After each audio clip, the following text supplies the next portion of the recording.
So really what we're talking about is basically statistics. And you have to know that statistics is a branch of mathematics that is kind of like learning its own language. We're not going to delve too much into that, but there is certain terminology that you need to know.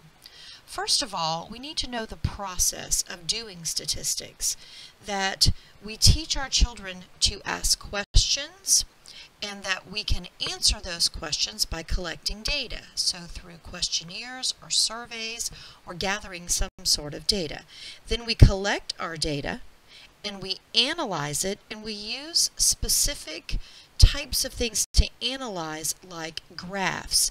And by using these types of graphs, we can better see and understand the type of data we collect. And then it's important to be able to interpret the results and go back to our original question and answer that. So, how do we formulate the questions and have our students formulate questions?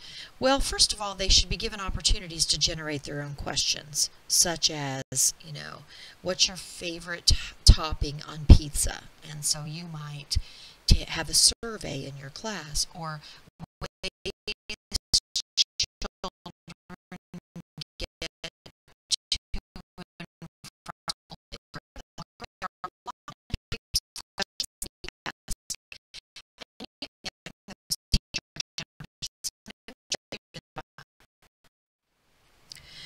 So next we move to data collection. So basically we can collect data by categorical methods, so they're grouped by labels, or we can collect data in a numerical fashion that actually counts numbers.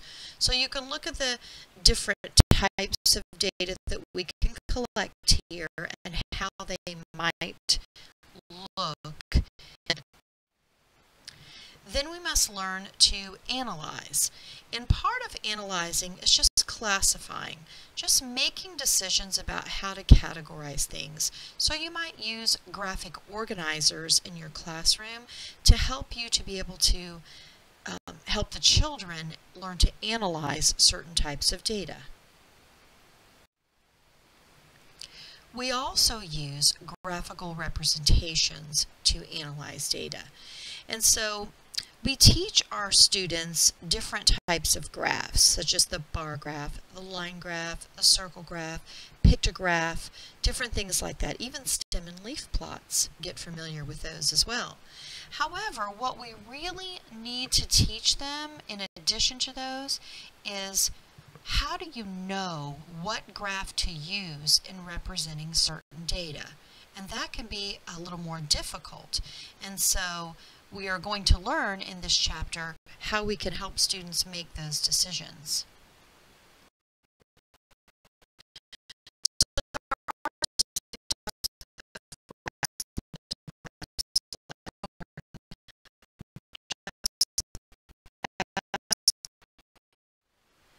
There can also be circle graphs, sometimes called pie charts.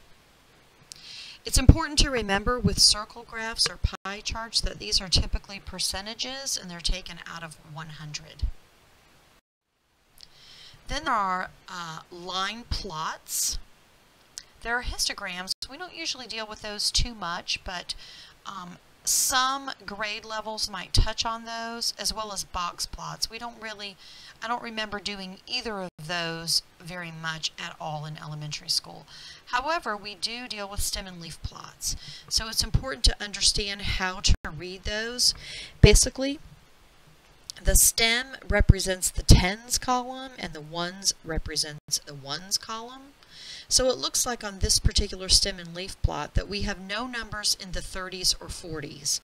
And we have one number of a 55. And then we have a 66, a 62, and a 66. And then we have a 77, 73, 74, 74, 74, 76, 76. So that's how it's read from the distribution. We also have line graphs.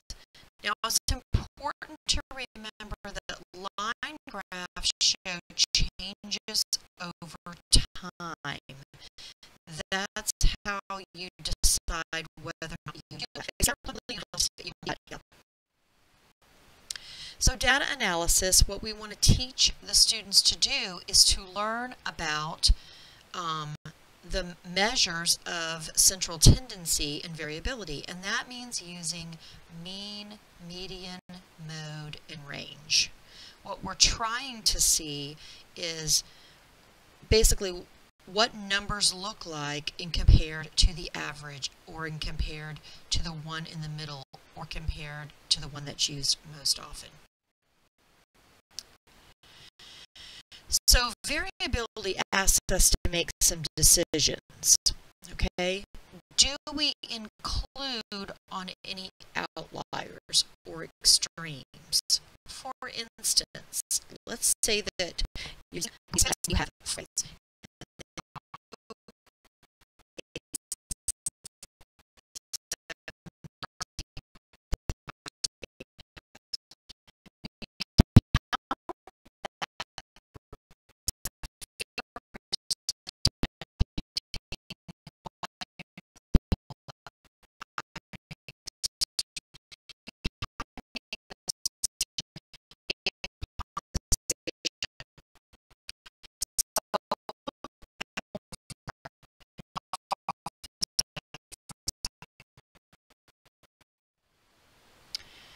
So the variability, basically the ones that we're going to look at are the range and the mean absolute deviation.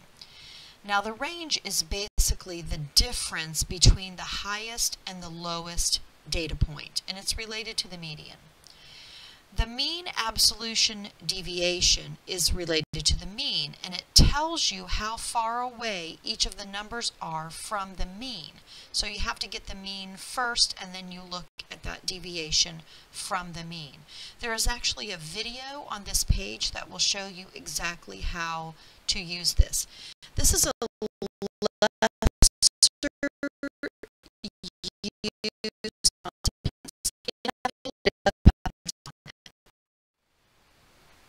So then we need to be able to help students analyze and interpret that. So once they put their information on a graph and they figured out the mean, the median, the range, the mode, and maybe even the mean absolute deviation, what do they do with that?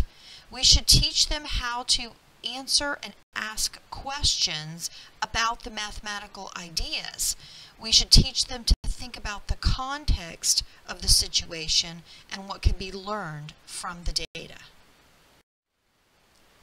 So here are some examples for meaningful discussion about interpreting data.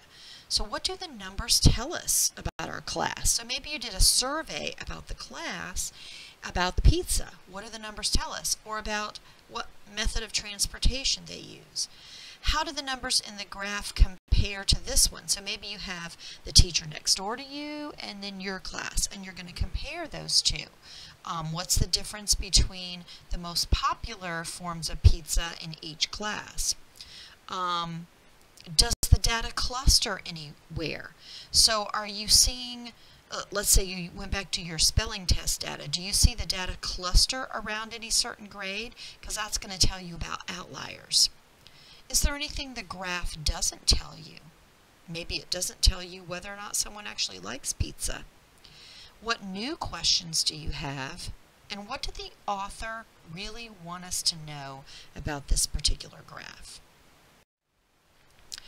So there are several videos that I supplied for you for this particular subject matter because I think it's important for you to know how to make those graphs, and more importantly, how to know which graphs to use in what situation. So we have the pie charts or the circle graph, and then we have types of bar graphs over on the right. Then in the center and down at the bottom, on the left, we have mean, median, and mode for you to just refresh yourself on how to do that. And talking about an outlier down on the bottom right, what is an outlier? Now I'm going to tell you, don't worry about the standard deviation. We don't do that in elementary school at all. So just follow the short video that explains what an outlier is and how that helps you make decisions on what central tendency to use. So should I use mean, median, or mode when there are outliers in my data set? And then the center one talks about mean absolute deviation, what is it, and how it can be figured.